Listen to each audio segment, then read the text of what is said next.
नमामि शमीशान निर्वाणरूपं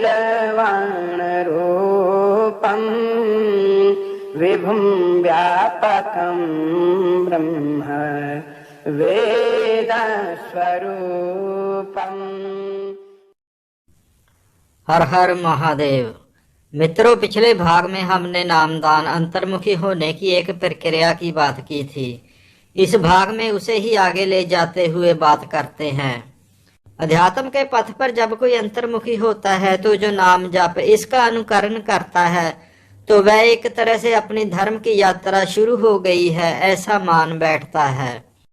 वैसे भी कहा जाता है कलयुग में नाम प्रधाना।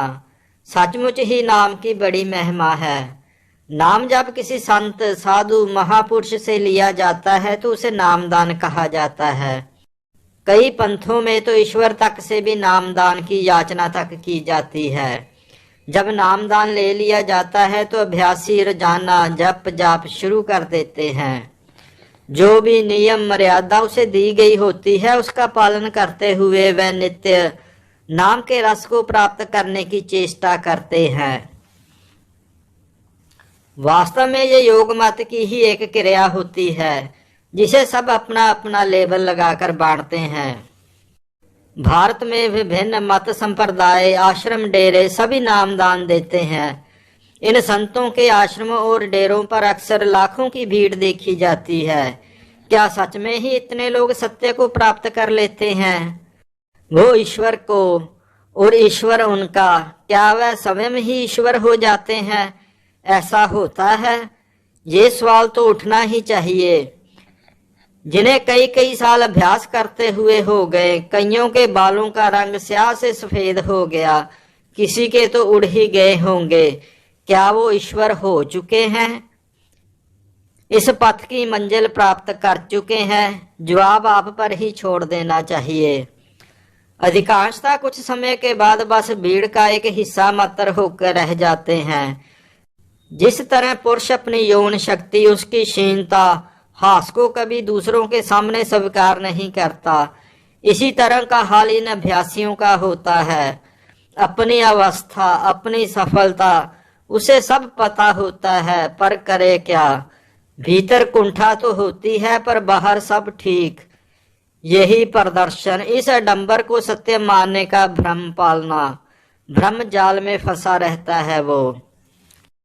जो निकला था कुछ समय, कुछ दिनों, कुछ महीनों में अनुभव, ईश्वर के अनुभव होने का अनुभव, उसका होने का अनुभव, उसे पाने का अनुभव, स्वयं ईश्वर होने का अनुभव, ये सब पाने पर होता क्या है?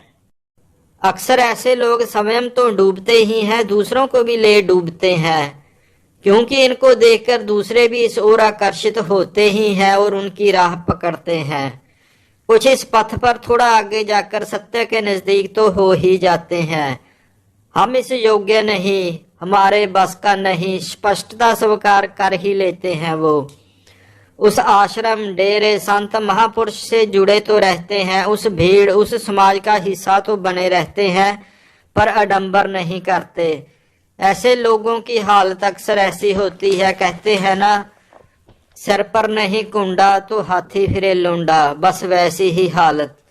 कुछ लोग अपनी कमी ना स्वीकार करते हुए दूसरों में ही दोष देने की प्रवृत्ति वाले होते हैं। वे घनघोर नास्तिक हो जाते हैं। गलती पंथ संप्रदाय चुनने में भी हो सकती है, कमी अपने प्रयास में भी तो हो सकती है, पर वो ईश्वर है ही नहीं, इस उन्माद तक जा पहुंचते हैं। ऐसे ही लोगों में से कुछ पूरे समाज, पूरी मानवता तक के दुश्मन हो जाते हैं अपनी राक्षसी प्रवृत्ति के कारण।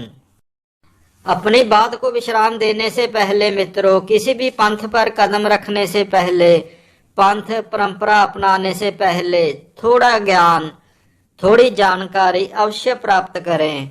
कभी भी भीड़ का हिस्सा ना बने।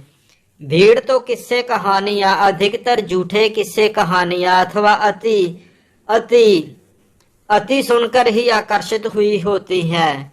इस पथ पर हार, निराशा, इससे बचने के लिए जिस भी पथ का अनुकरण करें उसके बारे में पहले जानकारी अवश्य प्राप्त करें।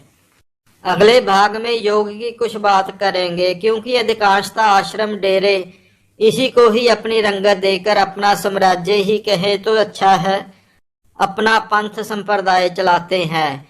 योग की कुछ अहम बातें अगले भाग में करेंगे। अंत में मित्रों, वीडियो को लाइक और शेयर अवश्य करें। ऐसे ही और वीडियोस के लिए चैनल को सब्सक्राइब भी अवश्य करें। हर हर महादेव।